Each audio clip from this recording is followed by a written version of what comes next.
문재인의 제3자 뇌물죄 수사는 전주지검에서 아주 강하게 하고 있습니다. 형사 3부의 검사 9명을 전부 다 투입을 해서 문재인 턱 밑에까지 갔는데, 자, 이제 그 다음 단계가 뭐냐? 임종석, 조금 전에 말씀드린 임종석이 이것 때문에 검찰의 소환 통보를 받았습니다. 이것 때문에. 뭐냐면은 저는 처음에 임종석이 소환 통보를 받았다고 해서, 임종석은 비서실장을 할 때 그 울산시장 선거에 조직적으로 개입을 했을 때 그 총지휘를 했죠, 사실상. 총지휘를 해서 그것 때문에 소환 통보를 받았나 했더니 그게 아니고 임종석이 스스로 SNS에 밝혔습니다. 이거 정치보복이다, 뭐 탄압이다, 이렇게 이제 주장을 하기 위해서 밝혔는데, 뭐냐면은 조금 전에 말씀드린 제3자 뇌물죄 사건입니다.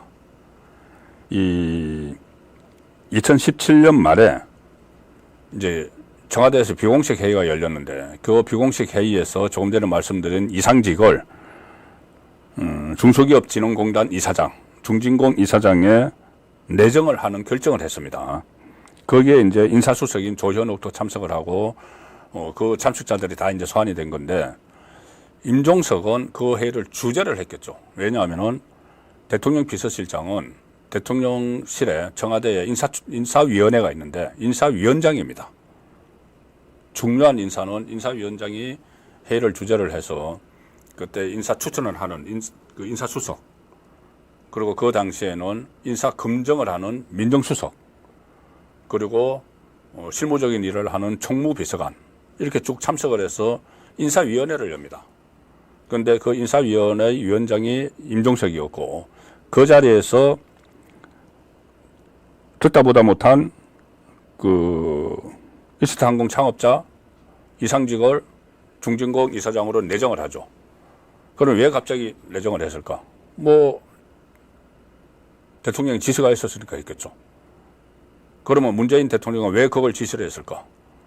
딸 문다혜 씨 편히 봐주고 있으니까. 딱딱 떨어지지 않습니까? 그 떨어지는 상황에서 임종석이 소환 통보를 받은 겁니다. 전주지검에 9명의 검사가 총투입돼서 하는 형사 3부에 소환 통보를 받은 거죠. 그러면 자 보십시오. 2월 달에 그 본격적으로 수사를 이창수 당시 전주지검장이 본격적인 수사를 했습니다. 그래서 조현옥 부르고 배건호 부르고 뭐 중기부 장관 부르고 다 불러서 딱 어떤 이 묶음을 만들어 놨죠. 그리고 서울중앙지검으로 갔습니다. 서울중앙지검으로 이 사건을 가져가려고 하니까 이원석이 막았습니다. 근데 수원지검에서, 그 전주지검에서 우리도 할 수 있어 해서 형사 3부를 다 투입을 했습니다. 그리고 그동안 해왔던 거를 기반으로 임종석을 이제 소환을 하는 거죠. 자, 문재인 바로 밑에 있는 임종석을 소환을 했습니다. 그러면 다음은 문재인이죠. 자, 그래서 최근 분위기가 상당히 이 문재인을 압박을 하는 검찰 수사가 그런 상황이고, 김정숙에 대한 소환도 지금 불가피하다, 이런 말이 많이 나옵니다. 왜 그러냐 하면은 이게 이 연기가 곳곳에서 피어오르고 있습니다.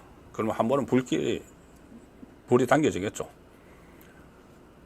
김정숙과 관련한 그 고소고발 사건이 몇 개가 있는데, 그 중에 타지마할 전용기 타고 간 것에 대해서는 최근에 이 관련자들이 속속 참고인 조사를 받고 있습니다. 소환이 돼서.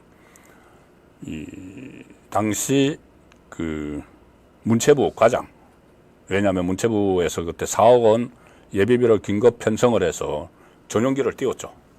자, 그래서 그 담당한 과장을 소환을 해서 조사를 했고, 그 다음에 외교부 과장, 왜 갑자기 도종환 문체부 장관이 인도 가기로 했는데 그걸 가로채 버렸느냐, 김종숙이. 문체부 과장. 그리고 인도 현지에서 도대체 어떻게 김종숙이 타지말까지 또 갔느냐. 그래서 인도 주재 대사관 관계자 다 소환을 했습니다. 참고인으로. 그래서 새로운 것을 밝혀내고 있죠.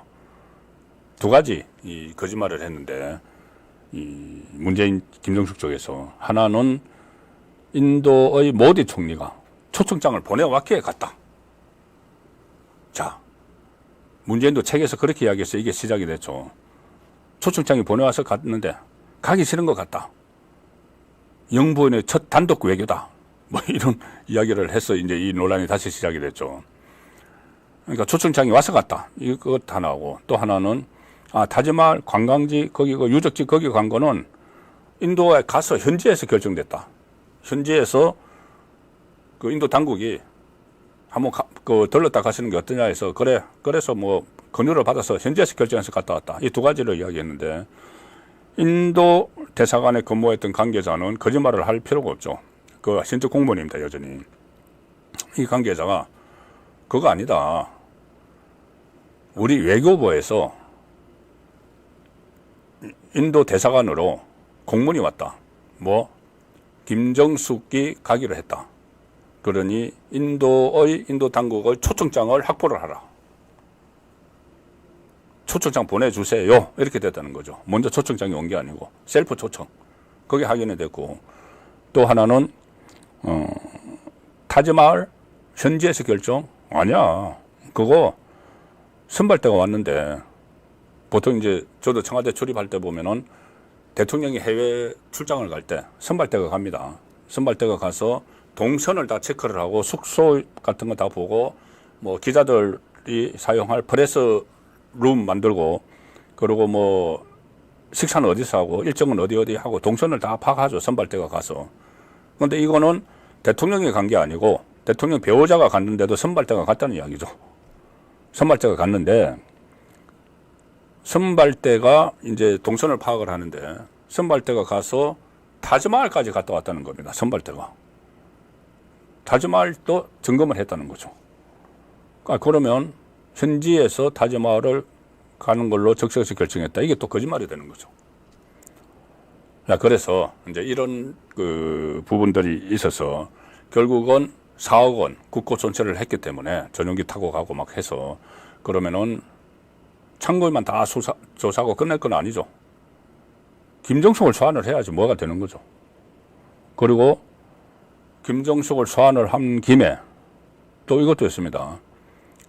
이 샤넬 자켓 지금 어디 간지 모르는 한번 뭐 한글로 이렇게 디자인을 했다가 전시를 했다가 어디 간지 모르는 아마 김정숙의 옷장에 있지 않나 그런 추측이 되는 그것도 고발 사건이기 때문에 수사를 하고 있습니다.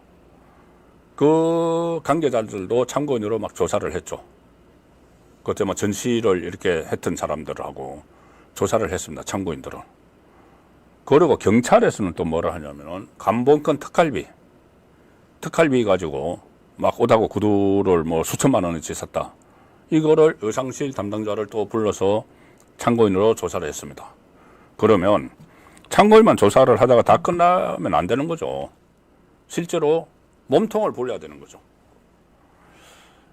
그래서 결국은 이것도 심우정 검찰 체제에서는 아마 김정숙 소환 또 문재인 그 제3자 뇌물죄 임종석까지 소환을 했으니까 문재인 소환 김정숙 소환도 불가피한 쪽으로 가는 것 아닌가 그런 분석을 충분히 할 수가 있습니다.